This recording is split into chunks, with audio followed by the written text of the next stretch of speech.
পর্যটন মৌসুমকে সামনে রেখে গাজীপুর সাফারি পার্কে চলছে ব্যাপক সংস্কার ও সৌন্দর্য বর্ধনের কাজ। পার্কের সহকারী বন সংরক্ষক তারেক রহমানের উদ্যোগে দর্শনার্থীদের নিরাপত্তা, বিনোদন সুবিধা ও জীববৈচিত্র্য সংরক্ষণে নেওয়া হয়েছে নানা পদক্ষেপ। তিনি জানান, সাফারি পার্ককে আধুনিক ও পরিবেশ বান্ধবভাবে সাজাতে কাজ চলছে। দর্শনার্থীরা যেন নিরাপদে প্রকৃতির সৌন্দর্য উপভোগ করতে পারেন, সেটিই মূল লক্ষ্য।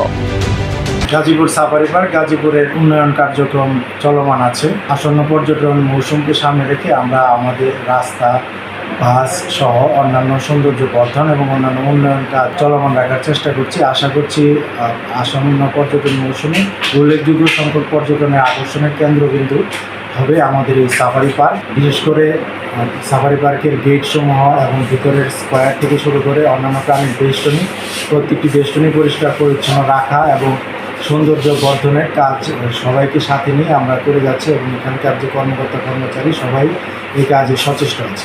ইতিমধ্যে পার্কের প্রবেশদ্বার, সড়ক, বিশ্রামাগার ও বন্যপ্রাণী আবাসস্থলে চলছে সংস্কার কাজ। শীঘ্রই নতুন সাজে রূপ নেবে গোটা পার্ক এলাকা।